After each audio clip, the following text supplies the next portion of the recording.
Hello, and welcome to Slicers and Dicers, episode 1 of the Isle of Merin series. I'm your GM, Rip is what I'll go by for this, and we're going to meet our players right now before we get into the island and things about it. So we're going to start off with Nico. Nico, introduce yourself and tell us a little something about your character, please. My name is Nicoraga, and I'll be playing Bryce Buckhorn, the human hunter. I have a animal companion, Puddles the giant elk. There's a name for that. I don't remember. Megalosaurus. That's it. Haha. I should check all my notes. It's been a week since we did this. Right, so I'll be using the short bow and longsword. Hopefully this will turn out pretty good. If you've seen character creation, you'll have noticed that he got pretty decent stats. So I did. I finally got decent stats. Usually I have something that's like somewhere in the 4 to 6 range. And then 1 or 2 that are good. Like and you take 12, that though, because 12. 1 or 2 are usually ridiculously good. Yeah, they're like 17s and 18s. gotta have it. Or it's that, or I have like 10s and 11s all the way across the board. And who wants to play that? I'm about average at everything. Well, this time you don't have to worry about that. Piro, what can we expect from you this session? Well, my character is going to be the healer of the group. It is a witch of the Hex Channeler archetype. Her name is Marne Mab. She's human. She does have a familiar. It's a Tuatera. It's a type of it's a cousin to true lizards, but they're found on rocks and they look like rocks. They're about the size of an iguana. But I have no weapons and basically no way of dealing out any damage whatsoever unless it's undead. Wow. All right. This should be interesting. Next up, we have Belle. Belle, tell us about your character and a little something about yourself. Hi, I'm Belle. I'm kind of the new player, so I'm still working it all out. I am a half-orc fighter, but of course, I am a girl half-orc fighter. I don't know how that takes part, except for maybe what offends me. I fight with a great sword. I two-hand that on up. Gives me that extra bonus for attacking and for damage. I'm a fighter, so I mean, pretty basic. For feats, I took dodge and mobility at the end of the day because I like living. Yay! Living is good. Living is good. All right, so we've met the players that we'll be playing, and we've heard what characters are going to be playing. Now we're going to go ahead and do a little discussion about the island itself. Now there is a more extensive video that you can find that we've made. It's on the YouTube channel here. It's called the Isle of Merin. But for this purpose, I'll give you a little background, and then we'll move into the city that we're going to be starting in. So this is the Isle of Merin. It's an island that is completely surrounded by an impassable reef. The reef is impassable for 2 reasons. One, of course, it's a reef slightly underneath the waves, so if you crash into it, it's bound to, at least lodge your ship against the reef, if not destroy it and sink it completely. And the second part is that the reef has a lot of life around it, and that life will inevitably, seek out an easy meal. So if a storm tosses a guy over and it causes a feeding frenzy, it might draw larger creatures out there to sink a ship. To that end, there have been castaways that ended up washed up on this island. That's where our players come from, is castaways that have been living here for about 120 years and have branched out on the island to create 4 main cities. A northern one of Pearson's Hold, the southern one of Fure, the eastern one of Brook Shoal. But the one we're going to be interested in is the most central city, the city of Durian. That's the one we're going to go ahead and start this entire campaign in. So we're going to go ahead and switch over to the map of Durian now, and we will continue from there. Here we have the town of Durian. I could talk all day about this town. In fact, there's a video where I do just that. It is called the town of Durian. But for the purposes here, it is a week after the rains have stopped, and the townsfolk have gathered together already and set back up the houses that they take down every year when the rainy season comes. The rainy season lasts about 3 months out of the 12-month year that they have. When the rainy season comes, they seek shelter inside of the Hootenanny Arts Academy, the Temple of Many Faces, the Great Library, and the Storage Warehouse. The Prestidigitarium is not open to the public; only paying members of the Mage Guild can go in there. After the rainy season ends, they come back out and they put their houses up. These houses are built to break down very easily because withstanding the storms that come during these rainy seasons it'd be more expensive to rebuild structures than it is to take them down and put them up every year. So to that end, the first thing that the citizens of this town do every year is take a week and everyone works together to put the buildings up, including the inn, the Sage's Wench. That week has already passed. Today is the day after the final building went up. Everybody kind of looks forward to the brotherhood that comes from it, but it's also a giant pain. It's a whole day of putting up, tents after another day, after another day, after another day. Today is the day when the cool stuff starts. Today, everyone meets in the Great Library, and you get given your task for the next week to prepare the town for it to become the central trading hub that it is every year. The tasks can vary wildly from stick cleanup all the way to hunting out in the wilds. The Council of Four makes the decision as to who does what. And this year, you guys are all old enough to be entered into this activity. It's like your adult rite of passage. It's a pretty exciting time for you. Belle, your orc Alori Xonotar is daughter of the captain of the guard, Captain Xonotar. He runs the show around these parts as far as the guard goes, and he has trained you to be a guard in town. And today is the day, double finger crossed, that you find out whether or not you're going to follow Dad's footsteps. Super excited. Nico, you're of the Buckhorn clan. The Buckhorn take care of the elk. In fact, you yourself have one that's attached to you, almost like a little puppy dog attached to your hip. It follows you around town and is a normal mainstay of the people. They're surprised if they don't see you with your elk at this point. This has happened in the past before to Buckhorn family clan members, and they know that it's usually the sign of a hunter or a druid. So you're held in pretty high esteem, and it's almost a given that you will be joining the Buckhorn family line of herding and roughnecking and cowboying these elk out on the savannas during the summer and, spring and fall months. Of course, then again, the council can do whatever they want to with you. The town is socialist, but it's also semi-based off a caste system. So, and finally, Piro, you come from the traders, the people who run the bazaars, the people that do the bartering and the trading and the back and forth. Up until about a week ago, you were set to become a trader. You knew that's what they were going to do. Your dad had already paid the coin to the right people, he said. Of course, he talks a big game.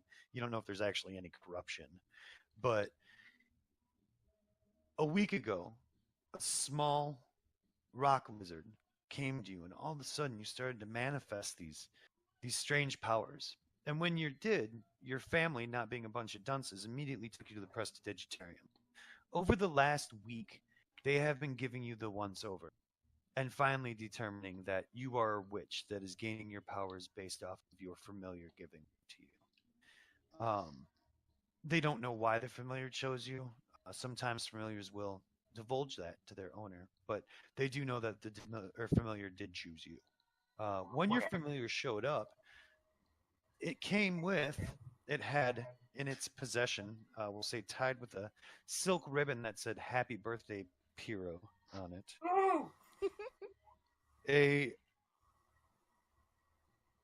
Those like lipstick jars, or like Carmex jar. You know what I'm saying? The ones that have the ointment inside of them. A little jar like that, but full of sticky henna paste. Upon checking this out with the right people, you came to discover that it's what's known as Beastbond brand, Happy birthday, by the way. Oh, thanks. I'll read to you what it does. You can go ahead and mark it down. It is on page 282 of the Ultimate Equipment Guide.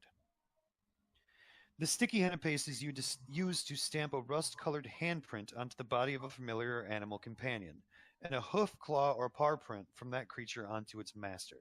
These brands demonstrate a bond of friendship and balance, not only. Applying the brand requires a full round action, each for master and companion.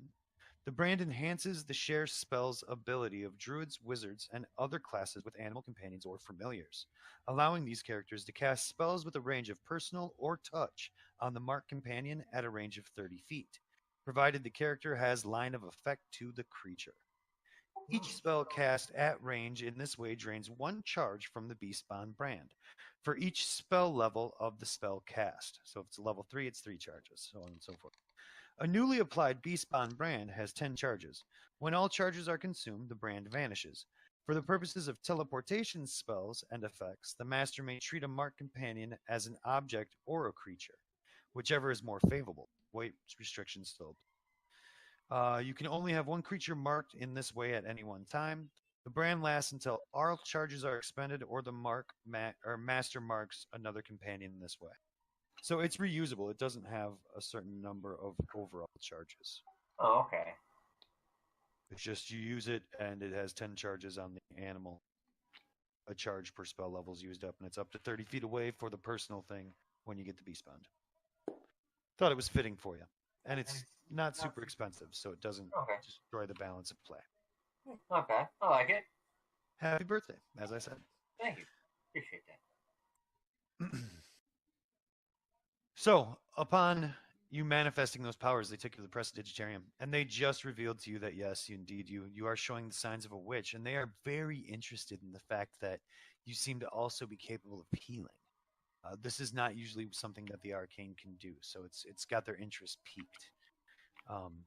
I do want to jump back to Bell real quick. Alori Bell, I would like to point out, the half-orcs here are a bit different than they are in most settings. The half-orcs that are true half-orcs here are 100% half-orc to half-orc married full-bloods. And it's actually a pride thing that the orcs try to keep their blood true that way. The half-orcs do. The reason for that being is there's no orc stock for there to be more half-orcs.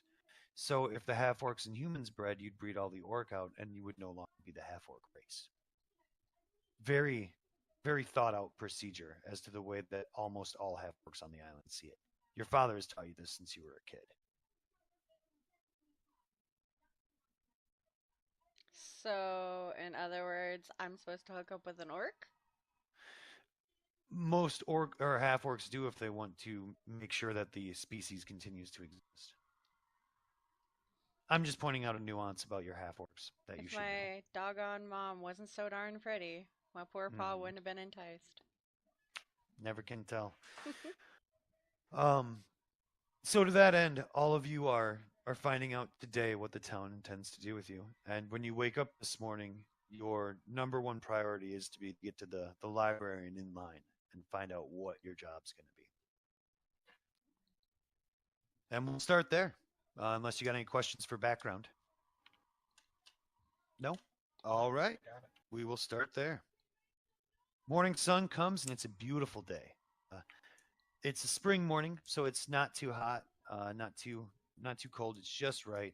And as you get up, you see that while there are fluffy clouds in the sky, it doesn't have the look of a day of rain. We'll start with Nico. What do you do today? I'm gonna wake up in my... Where's my house? Just Your house. You're pretty quiet, too. Is it just any house, or do I get to pick one? You can pick one. Why not? All right. I see no harm in that. I think... Stay over here so we can get over to the L quickly. And my family would be on this side. Okay. Go ahead and right-click it and name it your family line's house. You have a pretty big family, so they have all 3 of these houses. Grandparents and uncles and aunts. You guys live on the... These 3? Yep. all Buckhorn residents. How about you, Alori? Or I'm sorry, Piro, where would you like to live? Might as well get it out of the way now. All right. Yeah. One of these two houses by the tree in the market. There you go. That makes sense too. Yeah.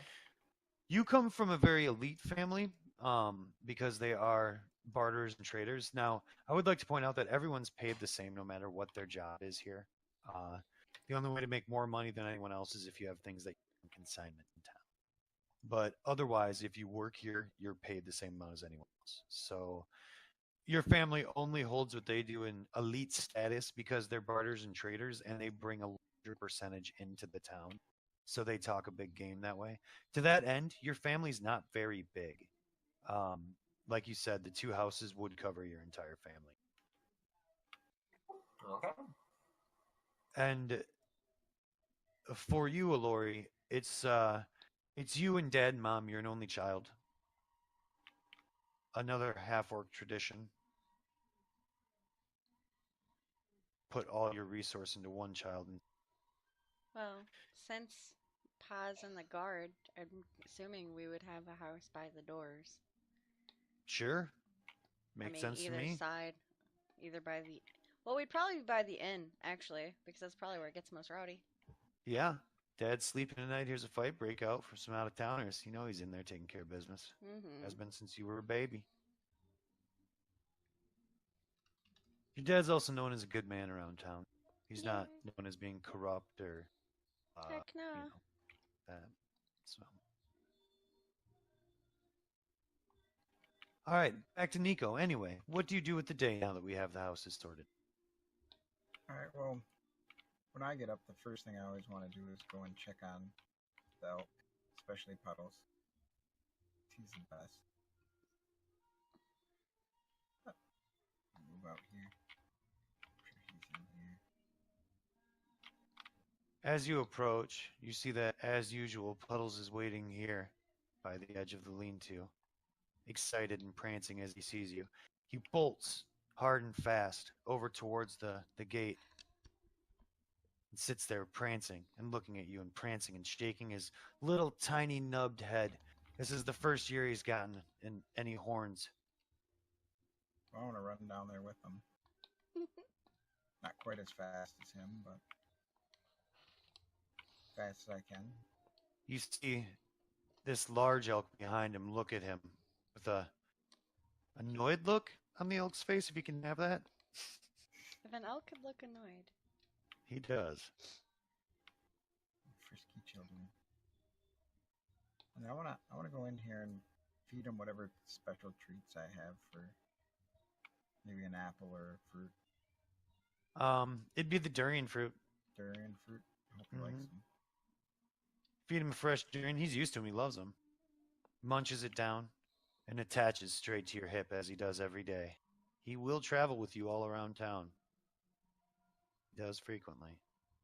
Is he allowed in the library for our little thing? You've never tried to take him in the Great Library? Probably shouldn't. Maybe. You know that the lead librarian, Phineas J. Frapp, one of the few elves actually that lives in town, he probably would frown upon that. Maybe I'll just take him to the door. He might stay there. I'm gonna take him. He's my bestest friend. Trots out with his chest puffed out and his head held high, looking back at as if he's the proudest elk of all time to be walking with this human. Take him down and we'll go through the gates and up towards the library. Okay. Up through the gates and towards the library you head. You see that even though you got up early, as you're heading towards the doors, they've already been flung open, and you pass underneath the Great Wall of Darien. This boxed off area was here before any castaway landed on the island, as was all of the buildings inside that look similar. No one really knows where they came from. The Great Library is packed with books. It was when the castaways found it, when they discovered this place. And even the Great Library doesn't mention how the walls of Darien are built, or the island of Merin at all, for that matter. So you enter in through these walls that made it possible to have the city occur, and head towards the Great Library. As you come up to the door, you see that there's already a line out, and that people are starting to get into that line to file in. Get in line. Get in line. That's where we'll leave you right there. Next up is Piro. Piro. Yes. The morning dawns bright. Sun is shining, no rain. It's a good day.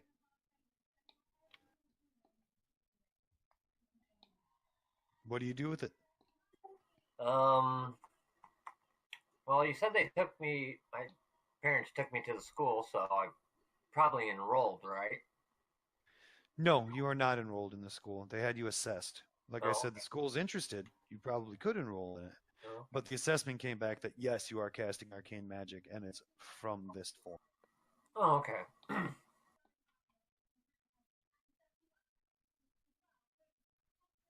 Okay, well, do what I normally do. Start off the day and help my parents out at the shop. You get up and get dressed, and you start heading towards the shop. And you walk up, and your mom looks at you. She says, "Aren't you going to the library to see what your task is today? Today's the day that you get set." I just wanted to say goodbye first. She says, "Oh well, come here." Gives you a kiss on the cheek. "I'll off with you." All right. I guess I'm heading to the library. Down the road you go. You see a lot of people around your age, similar in age, people that are going to the library as well.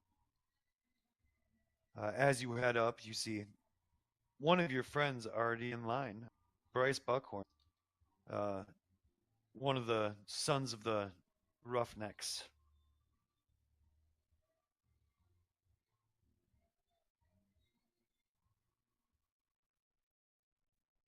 What do you do when you get there? Just get in line?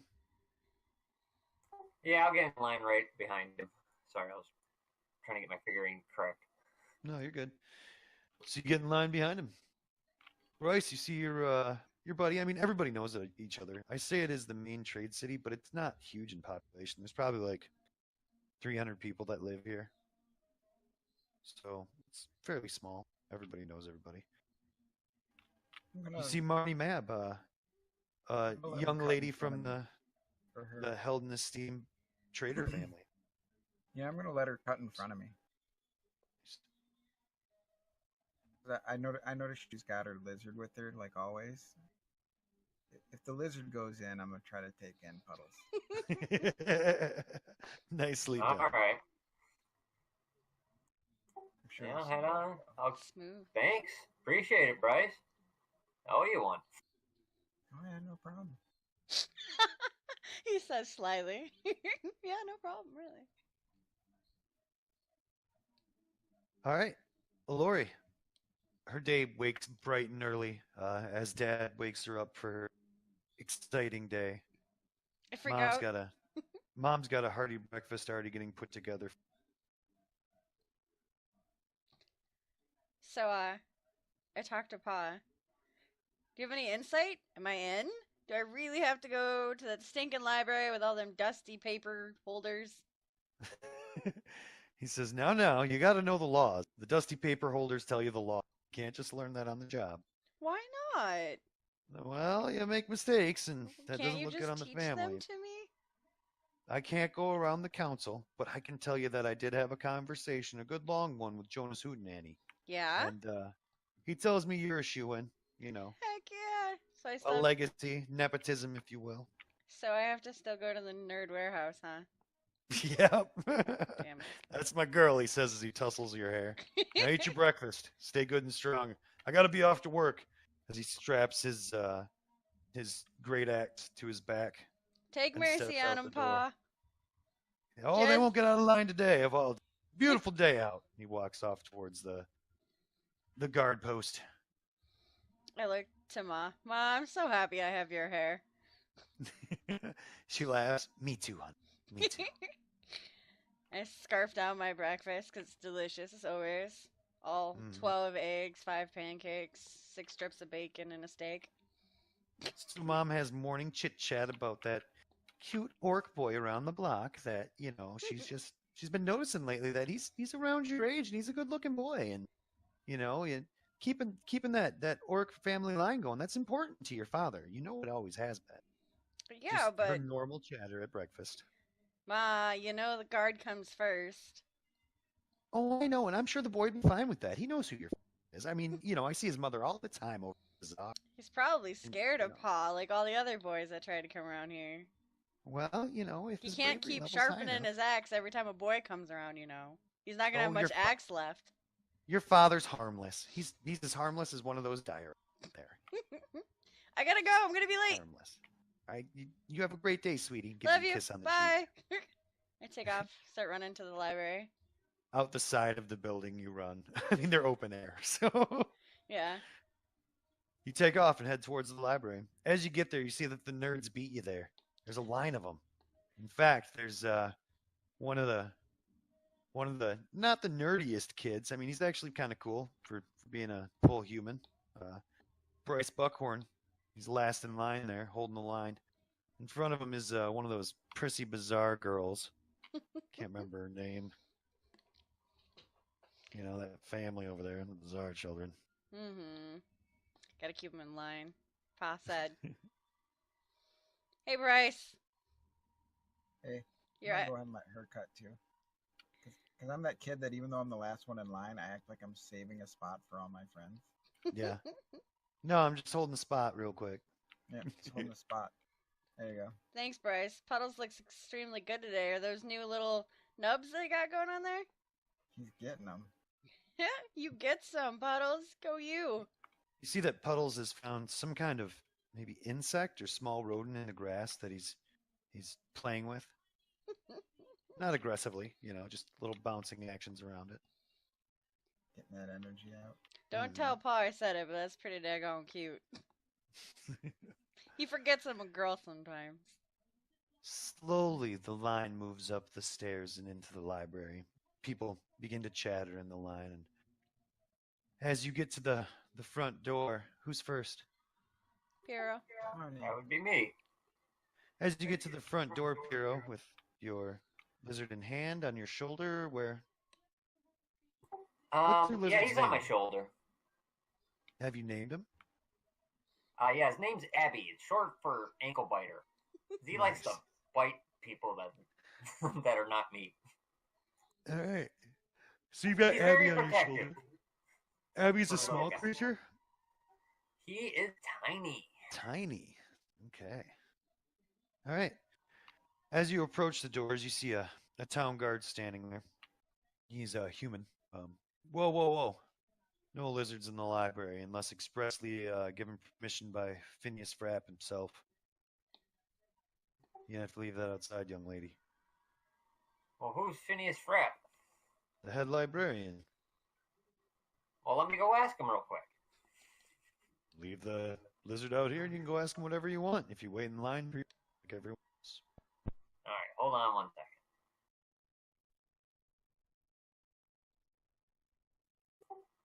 I head over here to Bryce and ask him if he can watch my familiar because they're not going to let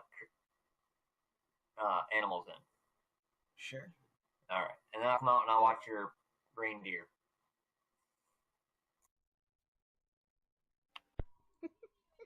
Reindeer. So as he's over there talking to him, he looks, the guard looks, next in line.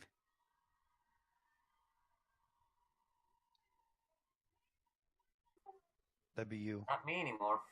Alori. Oh, okay. Yeah, that's me. I'm here. Come on, just you're not carrying any animals, are you? No. All right. Guess you're good to come in then. He looks you once over. He says, "Aren't you the captain's daughter?" Darn straight.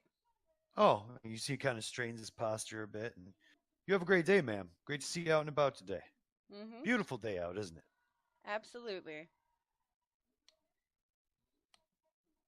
there's no one else behind her in line, so you can just pop back in line there, Marnie. All right. There we go. Back in line. You pass under the open door of the library and walk in. You see that the library has set up a long table, and at the table are the 4 council members. There is Phineas J. Frapp, the head librarian. There's Jonas Hootenanny, owner, proprietor, and head instructor and dean of the Hootenanny Arts Academy. There is the representative to the council, Belgrad Bouls, from the Temple of Many Faces, who isn't a priest but has to keep priests of all different religions in line. And it's probably got the hardest job of anyone in the city.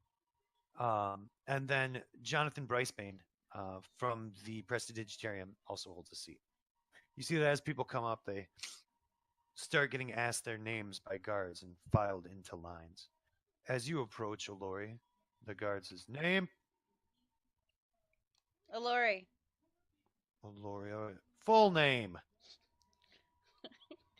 Alori Xonotar, daughter Alori. of Captain Xonotar. Miss Xanatar, my apologies. Yes, you're here. You will be sitting with Phineas J. Frapp, head librarian, right here. Let me show you the way to the line here, miss. I'm so sorry. I'm so sorry. He gets stuttery as he talks to you. It doesn't help that I tower over most people already myself. Yeah. Plus, daddy's girl. Heck yeah, you know it. So he leads you to the line. Next in line. That'd be me. Name? Marne Mab. Marne Mab. Phineas J. Frapp. Line's right there. Points to the line that Alori just got taken to. All right. Go to the same line. Okay. Standing behind Alori in line, the line slowly enters in.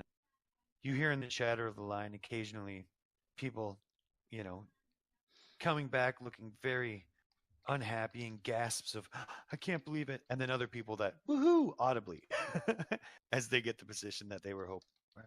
And it slowly but surely starts to build the nerves in you. You feel them start to tingle and run up your spine and shoulders, and the butterflies start to go on the stomach. It's a big day. I mean, you could end up doing, latrine duty for the rest of your life in town. It could be bad. Before you know it, you're next in line, Alori. And you're staring at Phineas J. Frapp himself, said to be over 300 years old, one of the few elves that live here in Durian. He's an imposing figure because when you were going to school, learning how to speak and read and write and all that good stuff, he was the headmaster of the library, which takes care of parochial school, the young ages. So you've had your knuckles rapped by him. He is the one who taught you to mind your P's and Q's, and still to this day, I mean, he's your headmaster. It's yes sir, no sir. Otherwise, you expect to see a ruler materialize in his hand, and you know what I'm saying? Sure. All Catholic school style. I got it. Mm-hmm. As you approach, fixes his glasses. "Oh, that Xanatar girl. I never forget a student. Never." What Nice do we to see got you, here? Mr. Frapp. What? What'd you say to me? Said nice to see you, Mr. Yeah. Frapp.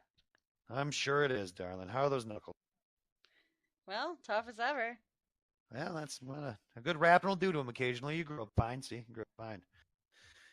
Let's see. Oh, well, must help to have your father be part of the guard, the captain, no less, huh? Your position this year for starting week is clearing the library basements. When he says that, your eyes kind of go wide and your jaw goes slack. Clearing the library basements is as follows. Every year during the rainy season, they seal off the library's basements because somehow it gets filled with vermin. Giant flies and maggots and camel spiders just roam the downstairs library. They tried for years clearing it out as it was happening, and it's just too much of a pain. Instead, you got to wait until the second week, and most of them have cleared their way out. You go down, you finish off the last of them that are in there, and clear it out. It's dangerous. First years never get it. He looks up at you. Think you can handle that, young lady? Without a doubt. My dad is the captain, after all. Well, this comes with a special tithe. It says right here, there's 150 gold to be paid with this job upon completion. Special tithe from the town for the danger level. Also, it says here that you are to be kept on special duty. You are not to be put with the town guard or with the latrine cleaners, as I had suggested, or anywhere else. So you are to report back to the council after completion of the basement. You will be given a small crew to assist you here. It also says that it allows for you to bring pets that usually could not be in the library. And I will add to that if your pet defecates in my library, if it eats an ancient scroll, if it shatters a tablet, there will be consequences. Mr. Frapp, I don't have any pets. Well, then we won't have any problems. That goes for you as well, too. If you're swinging some big weapon around down there, I don't want to see you cutting bookshelves up, okay, young lady? It's not like I need firewood or anything. Excuse me, you're gonna have to speak up there. What was that? I'm delighted, Mr. Frapp. I thought that's what you said. I was pretty sure. So yeah, you can just go to the library basement stairs when you're ready and wait there. Your group will be here. Oh, you're supposed to start today, no later than noon. So go collect what you need to, your armor, your weapons, what have you, and meet back here. Okay. Next in line. Next. That's you, Piro. Oh, okay. Yep, that'd be me. Marnie. Same thing. You had Mr. Frapp in school. Mr. Frapp loved you in school. Mr. Frapp kind of kissed up to you in school. You know that Mr. Frapp is your dad runs a card game in town, like a, Dyson card game. Mr. Frapp frequents these card games and holds your father in fairly high esteem. Probably because he's in fairly high amounts of debt to daddy. But you know how that goes. As you approach... My dad doesn't discuss his bookings with me, but yeah. Well, you've seen him play cards. He's a shark. He doesn't lose them.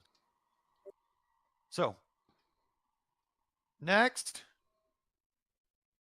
you approach. Oh, Miss Mab. So good to see you. Let me just check here. How's your father? He's doing good. Yes, absolutely. Why you ask? Huh. Well, it looks here like you got set on basement duty. I would have figured you would have been Bazaar. There must be some mistake. I could have sworn we said that you were supposed to be with the Bazaar. I am so sorry. You are going to have to go do that duty today, but I will have you out of it by tomorrow. I am so sorry. You don't need to discuss this with your father, okay? Okay. So this duty does have a special 150 gold extra payment at the completion of it because it's dangerous. It says here you're supposed to be on special duty too, but that can't be right. Like I said, I'll get it fixed. I'll make sure the 150 gets paid to you too as well. Of course, for the inconvenience. So sorry. This does have a special agreement on it that you can bring an animal into the library if you'd like, and of course, if you want to, you're more than welcome to. You bring whatever you'd like in here. Just please kind of be careful of books and such. You could. So, please. Okay. I'll try my best. So you can meet right over there at the stairs to go down at the bottom of the basement. And I once again I apologize for this inconvenience. I will get this fixed. I am so sorry. All right. After that, I go outside to go get my familiar. Okay. You go to head outside. Out the front of the great library, you hero. Arnie comes, rather. And you see that a line has started to grow again, leading up the staircase, and Bryce stands there with his Puddles, I believe his name is. Mm-hmm. And Abby, was it? Yes. Yes. What you see as you come down the stairs. Okay. Walk over, I call Abby, tap my shoulder for her to crawl up and get up on top of my shoulder. She does that, and I forget that she uses her claws to climb. And just go, ow, ow! She drags herself up on you, using your clothing and the skin underneath slightly. Yeah. If you have cats, you know what I'm talking about. Yeah. It's about how it feels. When you have a can of tuna and they decide to climb up. Yeah. So Bryce is standing there. Tell Bryce I'll watch his elk while he gets in there. Get in line quick. I'm going to return the favor.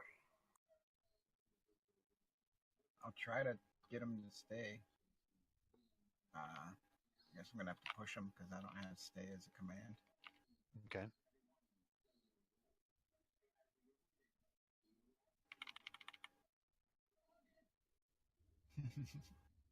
I fail. You're like, stay, and he keeps nudging closer to you as you start heading towards the door. Stay, and he gets in line next to you as you get in Stay. line. Stands next to you, kind of jittering around. Lady behind you. Oh, that's an adorable deer. Is that yours? Yeah, kind of. Oh, that elk is just beautiful. He, I mean, you gonna try to take him in the library? I'm going to try. Best of luck with that. So you head towards the front door. You're gonna give it another try. I'll allow Yeah. one more. I'll try to push him again. I gotta roll so high. No. I got a 18. I need a 25. He- I know what I can do. I can command him to defend Marnie. Aha. Okay. And he'll stay there and defend him. That one I can get because I only need a 10. Yeah. So I do that. Have him stay there. What'd you hit? Let's see, 13. 13. I gotta Okay. not roll a 1. You command to defend. He goes over and immediately drops his head low and starts looking around, shoulders forward. And I head in. You head in. You head through the door. As you do, the guard looks you over and lets you through. You get inside, you see another guard filtering people into 4 lines. As you approach, next! What's your name? Bryce Buckhorn. Bryce Buckhorn. That's Phineas J. Frapp. That's that line. Move it along. Move it along. You move along. Next, he says. You stand in Phineas Frapp's line. You hear in front of you. No, no, no. I've told you already. Your job is going to be to clean the latrines in the library. I don't care what you did last season. Now get out of line. You see I this just shrugged. young girl walk by, some tears starting to stream down her face. She moves past. He looks up. My God, they get so weak. More every day. Next in line, approach. What's your name, son? Bryce Buckhorn. Buckhorn. Roughneck Buckhorn? Yeah, Your dad's a terrible poker player. Terrible. It's awful. better than you. Here it is. Bryce Buckhorn. Excuse me, what was that? Huh? You have to speak up. Speak into the mic, Sonny. I said I hope I don't get latrine duty. Latrine duty. Yeah, it sounds good to me. Oh, you young bucks should all get you latrine duty. Man gets a straight flush. No one gets a straight flush. Anyway, it says here that you're on special duty too. I'm getting a lot of these special duties today. Well, you ought to be given a guard duty. Usually a second year guard's duty. Must be nice to know people. He says, I didn't know you had hopes to be a guard. I would have thought your dad would have pulled strings. He must not love you much. So, you are to go in the basement and you are to clear the riffraff and the vermin out of there. Clean it up, get the bodies out, etc., etc. It says here that there will be given a $150 gold reward for you completing it because of the danger of the task from the town itself. And you are allowed to bring your, it's even written here, your pet elk. Now listen, Sonny, are you going to bring that elk into my building? Well, I almost did earlier, but you got guys out front right now stopping me, so. First off, on a normal day, we don't have guys out front stopping you. Don't bring the elk into my building. Never, unless you have express permission from myself. Bring that elk into my building. I think you just gave me express permission. I'm not. Ah, yes. You got as bad of a mouth on you as your father has at playing cards, I see. So, you're to report to that door. Afterwards, you're on special duty program. Don't worry, that can be latrine cleaning, Sonny. Can be. Get out of my line. Next. What do you do? Head out quickly as I can. Get back to Puddles. Okay. You're very quiet. Can you get We closer get to to the mic? go inside. I'm excited that he gets to go in. Nice. He is too. As soon as you come back, you see he's excited and looks with pride at the person he's been protecting and looks at you all. Almost, Look what I did. Yeah, exactly. Prideful. Get him back to me. Command him back over to my side. Comes right to your side. Aren't I a good boy kind of thing? Rubs up against you. There's a lot of love that this elk has always given you. I mean, he's your biggest fan for sure. I'm his biggest fan.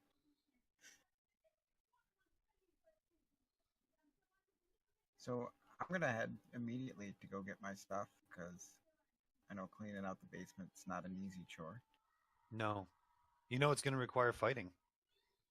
It's a guard task. You don't know why you're being given it, other than maybe your dad wants you to get some combat experience before going in the field. But you would figure your dad has enough pull to get you on the Buckhorn clan duties, Should have been a no-brainer. This is not a Buckhorn clan duty. He might have got fed up with my mouth, too. It's possible. It happens a lot. It's the price of being a Buckhorn. Yeah. So you go to gather your gear. Yep. I don't think I'm going to need the tent in the basement, so I'll leave some of it behind, but I'm going to gather up everything I need. Make sure you modify on your sheet what you leave at home, what you bring with. I trust you, so just make sure you do it. I take everything with me always, everywhere, because Pa told me to be prepared for anything. Eagle Scout, I like it. Rather have it not need it than need it not have it. How about you, Marnie? Is there any preparation you want to do before you head towards this basement? Yeah, I'm gonna grab my stuff. Make sure I have everything with me before I go.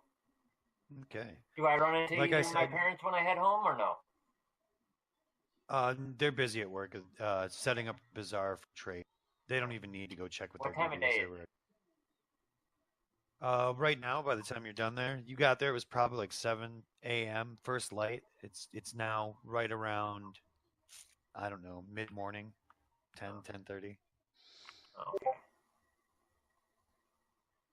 Yeah, no, I just head back. I was gonna ask my dad about this guy who was acting awfully weird. Yeah, he's setting up the bazaar. I mean, he could. They're not selling anything yet. The town's all being set up. I can tell him when I get home.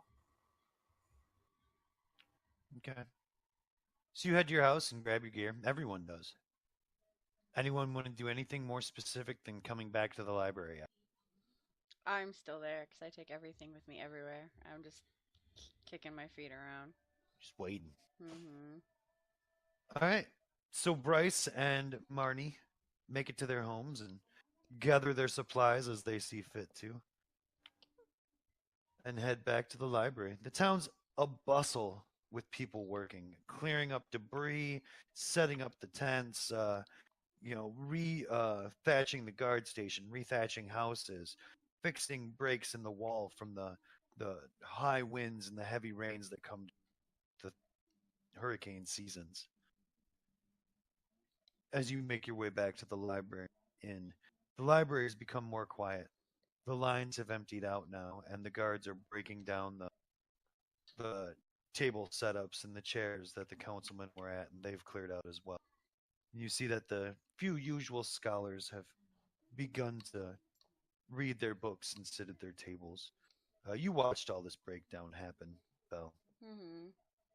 Freaking nerds. you've been waiting, and Alori in her mind's eye, like, you're getting given a crew. Like, that's what he said, right? He's giving you a crew. Like, it's probably going to be a group of tough guys, or whatever Alori thinks that is. Other possible guard to be. Yeah.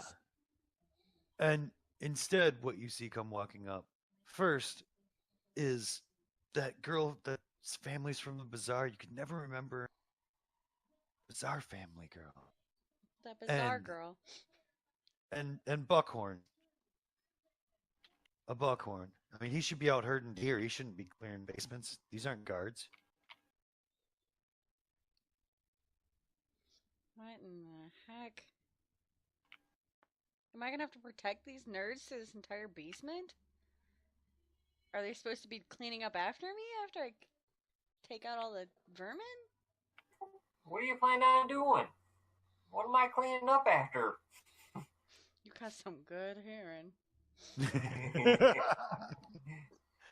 I don't know. Something smells fishy. So, do you actually come over to where I'm standing? Well, I'm gonna. Yeah. So, as soon Well, as I'm important to where I have to. as soon as I see Well, I'm Bryce, going to I base. just start cracking up. They let you bring puddles into the library? Oh yeah, How did you finagle that? my charm, I guess. Probably not my charm. Wait, I remember Mr. Frapp saying something about. Are you guys both on guard duty? I'm on basement duty. It's technically a guard job. Cleaning a basement. It doesn't sound very guardy to me. You know what's in the basement that we're cleaning? Vermin. You know what kind of vermin? Pa was telling me about this as a possible duty that I was gonna get. There's all kinds. It's not like little tiny mice or lizards, no offense. Some of them could be as big as puddles. That's why Puddles gets to go. If vermin the size of Puddles can be in the library, then Puddles can be in the library. That's how I see it. Fair enough. Yeah. Yeah. Look, a few more years and he won't be able to even get through the doors. So this is his only chance. Alright, well, I mean, are we waiting for anyone else? Do you guys know? I don't know. You're the guard. As you say that, you see Frapp come walking over, and he just has this look of disdain plastered across his face as he looks at that elk in his library. I laugh. He says, "Well, I see you've all gathered. I guess you're the three candidates this year, huh?" Well, I guess we're all here. like I said, for all you that return upstairs, it pays $150. Can't believe they're sending first years to do this. I don't remember voting yes on this, but best of luck to you. And he unlocks the basement door as he walks forward with a key ring. Clack. He says, "Well, you won't have light problems down there. The ever-burning candles, they burn all winter long down there, up on the chandeliers. So you'll be just fine for light. I do have to lock you in though, so when you went out, just pound on the door and we'll get somebody over here right quick to let you out." I'm sure you will. Don't worry, Mr. Frapp. We'll just have Puddles knock on the door. Whatever you want to do, just please don't do any damage to my. I have most respect in the world for your family, but this building is ancient. We don't know much about it. And, I've lived here for a very long time. 120 years, young lady. In fact, if you have the time, I could tell you some stories about it. Back when we first left from Pearson's Hold. All right, so these got work vermin, to do. I just start heading down the stairs of the basement. Oh, another time then, perhaps. Yeah, you tell your father. Like I said, I have a lot of respect for him. Perception from everyone.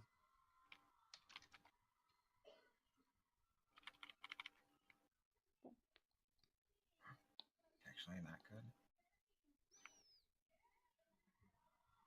11. 20. Also 11. Piro, well, rather Marnie, under Phineas's breath, you could hear him. You can swear you hear him say, "Ah, stupid rich kid privilege." He shuts the door and locks it. Oh, God. As the door closes behind you, perception checks.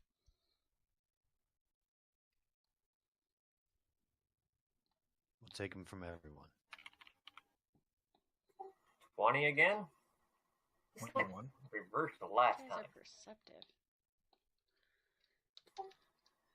I'm not super perceptive. You know, last time I remember playing, I wasn't paying attention to anything.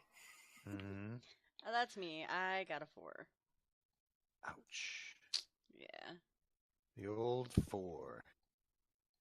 Belle, you see that it's lit up down here. It smells kind of rank. Doesn't smell good like it did upstairs. It smells kind of like there's dead things down here. And that's all you make out. Mm. What did you have there, Nico? I didn't hear what you... 21. 21. Nico and Piro. You see that the candles are on the chandelier, ever lit candles. They look like normal candles, but obviously no one was down here. They're still lit from last season. You've got the bookshelves lined up, and the pedestals over here where different scrolls and tablets have been read in the past. Some are still out, some are not. You know the layout of this basement. You've been down here before. You know exactly what it looks like from the top, like this. That's why I didn't bother to block any of it off. You also know that the door at the end of this basement has never been opened by anyone on this island. The best locksmith have come and tried to open that door and could not. And the council thought it prudent not to attack the door, burn it down, chop it open, in case whatever's behind it needs to stay behind it or be locked behind it. Okay. Right now, you smell the smell of rotting carrion, and you see that it's well lit down here, and you can hear the sounds of chittering feet of insects on the floor. It's something you've never heard before at that sound level. It's loud. It's, imagine a spider's feet hitting the ground in a loud way. Any insect like that, a cockroach's feet. Yuck. Mm-hmm. That's where you stand. Okay. I go up to Alori and place my hand on her back and tell her, "You got this. Let's see what that is." And I cast Ward on her. And that'll give her +2 deflection bonus to AC and +2 to saving throws until she takes damage or she fails a saving throw. Oh, okay. Well, sounds good to me. I'd rather get out of here as soon as I can. So you move up to there.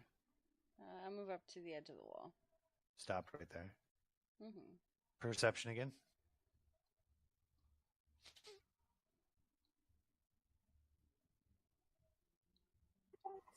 $17. Bingo! 21. 23.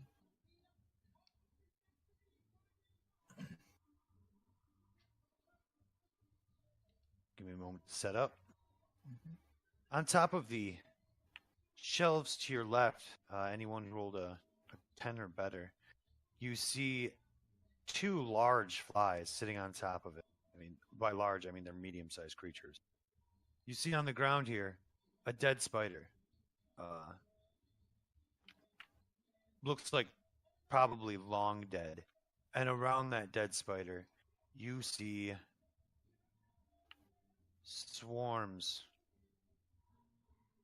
of little maggots. It's initiative.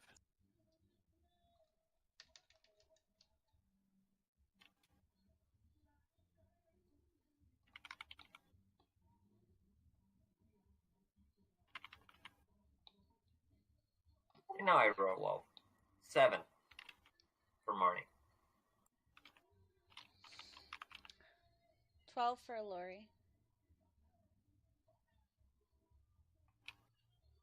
16 and 18. Okay, this is going to take a second. Yep. We're going to have...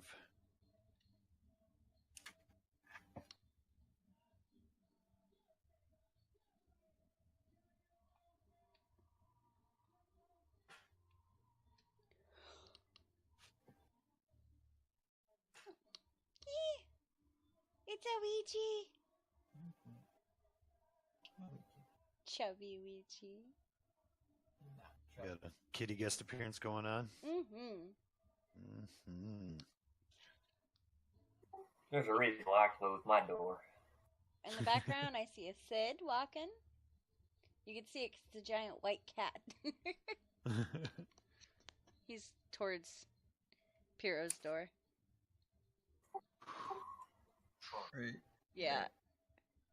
There he is. That's the drooly kitty. I love that kitty. He's the fat one. That's why he drools. He's always hungry. All right, all right, all right. Who was highest on your side? Because I guarantee I didn't beat it. That would be Puddles at 18. Yep. 18 Yay! Puddles. After Puddles is 60 for me.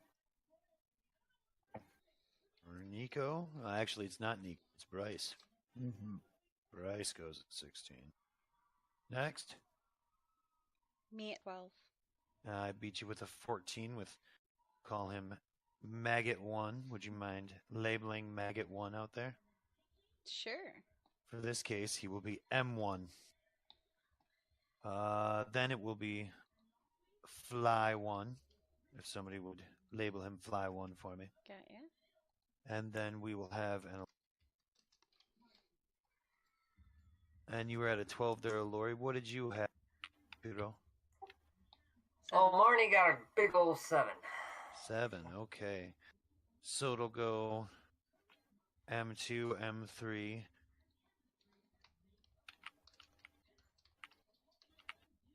Fly 2.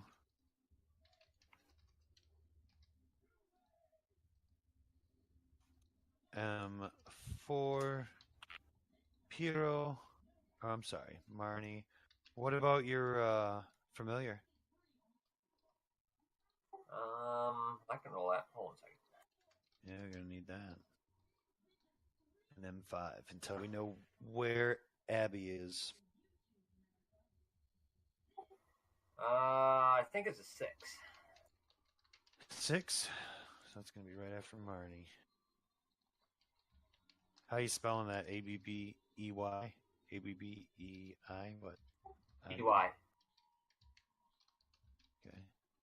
All right. Starting off this very first battle. This is a nice little test for you guys. Let's see what you got. Puddles. Puddle's just going to stay at my side, defend me like he's supposed to. So you give him the defend command? He defends me automatically unless I command him to defend someone else. Oh, awesome.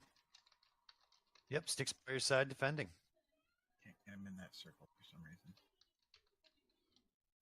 Let me check the grid options for you real quick here. No, I got it. Because it's only lines. Here you go. think- Now it's lines and centered. Ah. Should be good. Next up is Bryce. Well, that's what we're here to do. So, as a move action, I'm going to draw my bow. Okay. I Do you have a not base yet attack bonus of +1? Not yet, no. Hmm. But then, as my standard action, I'm going to cast Abundant Ammunition, Okay. which for 1 minute per level, any arrow I use out of this quiver will be replaced.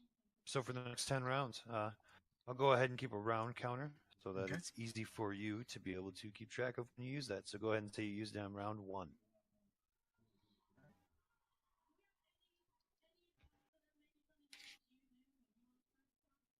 M1.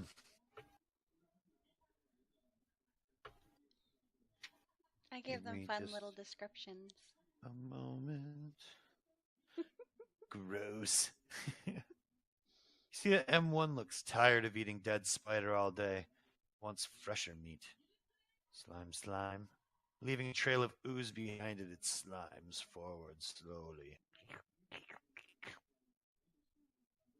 Bzz, bzz. Fly one says as he takes flight. Bzz. He looks like he's very interested in tasty new flesh down here as he flies over these bookshelves and takes a look at your group hungrily. Next is Alori. I say to the group, you two with the ranged stuff, focus the flying things. I'll wipe out these bugs. And then I 5-foot move and ready my greatsword. I do have a base attack bonus of 1. Excellent. That's part of a move action.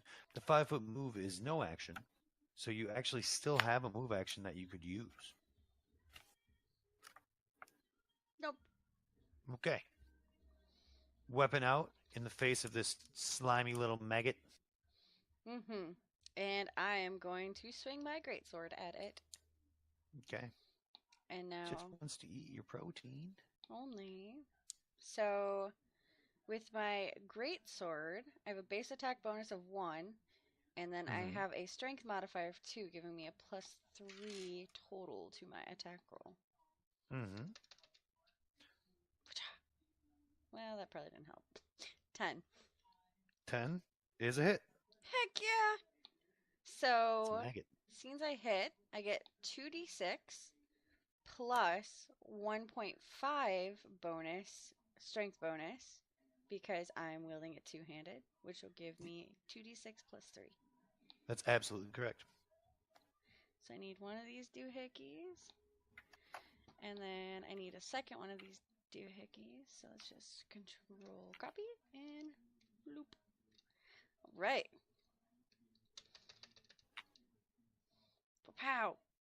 Oh. Snake eyes. Shocker. You bring the two-hander to bear, down striking swiftly at the body of this maggot, and you catch the body of it, at the very end of the tip of its tail. You even chop the tip of its tail off, but you do not kill the maggot with a first strike. It looks very injured. Next up, Maggot 2. Sliding your way. Maggot 3 to follow. Sound effects, are they really necessary? Oh, yes. Ugh. I don't mind that one so much. The fly comes directly towards you, hovering over. Not hovering, I don't think it can hover, but flying overhead. Justin. That's a pretty talented fly. I've never seen one fly upside down before. Dang it, I keep hitting the wrong button. Operator error. There you go. There, thank you. Wait, one? This one right here? Yeah, that's good. Hold on. Thank you very much. Mm-hmm. This one, it seems, has found some kind of tasty meat treat still in this bite, and has turned his attention to it. A maggot. Marnie, you're up. Wow. I'm gonna move up, get closer to the tank. Actually, no. I'm gonna take out that bomb, and both me and my pet are gonna take this full round of applying it on each other. Okay. Worked for me. All right. Marnie Abbey. M5.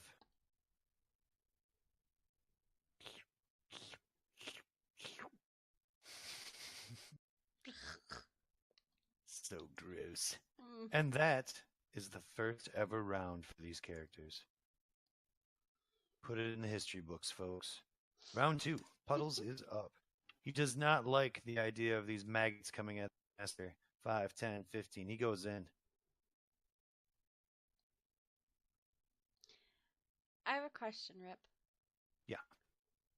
Technically, the fly is occupying that spot, isn't it? What spot? The one Puddles just went into? No. He's in the air, far above it. Okay, He's so probably it doesn't these count. these ceilings are about 20 feet up. He's 15 feet up in the air. Okay.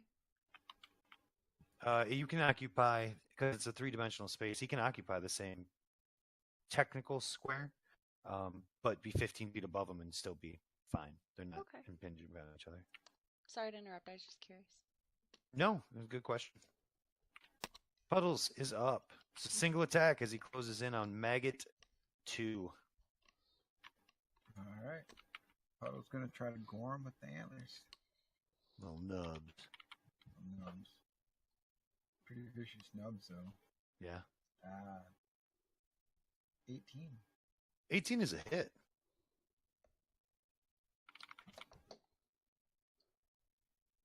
Bird. Oh, wait. Yeah. You see Puddles skewers aside of the maggot, but the maggot squirms off of the antler. Puddles' first blood seems to have excited him a little. Bryce, you're up next. Alright. She said take out the fly first, so that's what I'm gonna do. I'm gonna take a shot at this one above us.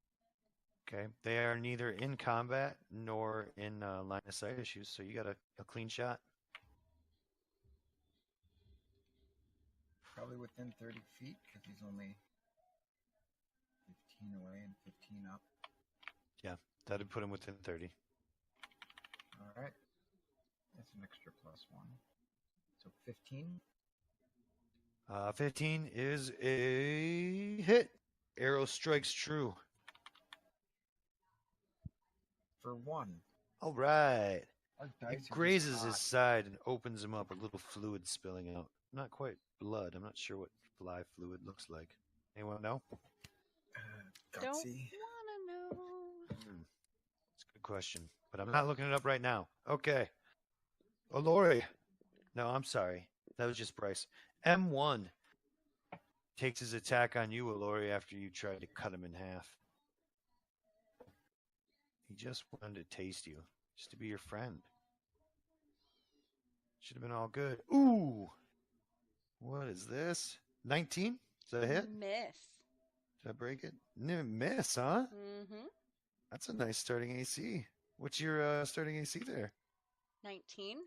But thanks to Piero, it's 21 right now. Well then, I have to roll 20 to hit you. Nat 20. All right. Fly is up. It's gross. He flies in directly towards. Who's this down here? No one? Hello, no one. Hi. Flies in directly towards Bryce. We experienced a bit of technical difficulty there. To recap, just so that if you did miss out on this, you don't miss out on this. A fly had brought itself down one of these giant flies and taken a big old bite out of Bryce, or a big old bite out of Bryce, rather, doing a considerable chunk of damage to him. After doing that, it turned into Alori's turn, which is where we'll be starting off right now. All Alori, right. go ahead and take it away. So I am going to 5-foot move over here. Okay, you get an attack opportunity with the maggot when you do. Oh no, it's a 5-foot move. You're good. And then I'm going to swing at Mr. Fly. Okay.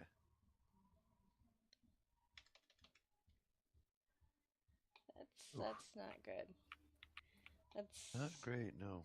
probably going to be a miss. I get a +3.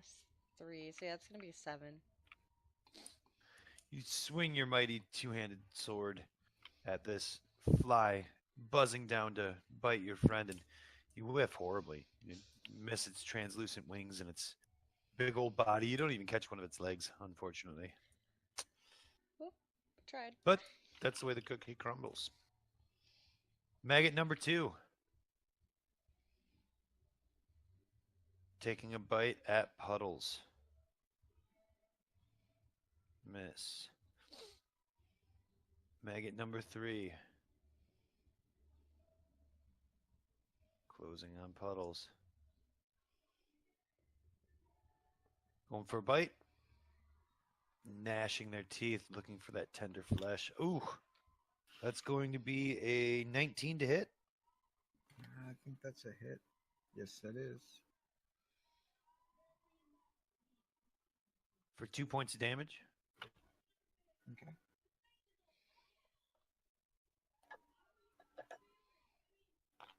He wants some, but he cannot get through as he slimes his way across the floor.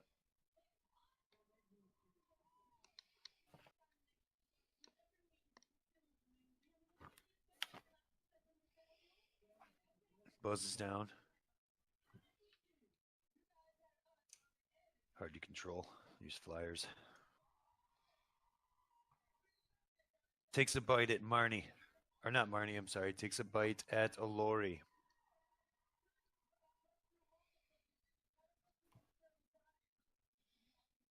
Misses terribly as Alori dodges gracefully. Next after the fly already went is Marnie. Woo! Yeah, I put the healing hex on Bryce there to heal him. Okay. It's gonna be 4.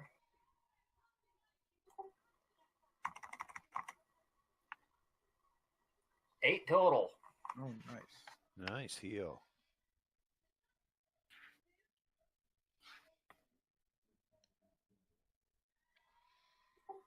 And then, yeah, I'm gonna stay right where I'm at. Okay. Next after Marnie is Abby. Yeah, Abby's staying in the same square as me. Okay. Tiny little thing hanging out on you. Is she on the ground or on your person? On my person, over her shoulder. Okay. Still feasting upon the entrails of the dead camel spider over in the corner is the final maggot. That will begin round 3, and that will end our first video presentation here for you guys. It's been our pleasure to present this to you, and we hope you enjoyed it as much as we did. We hope to catch you on the next one. Come on back and see if the group can handle these overwhelming odds that they're dealing with. We'll see you next time. Goodbye. Goodbye.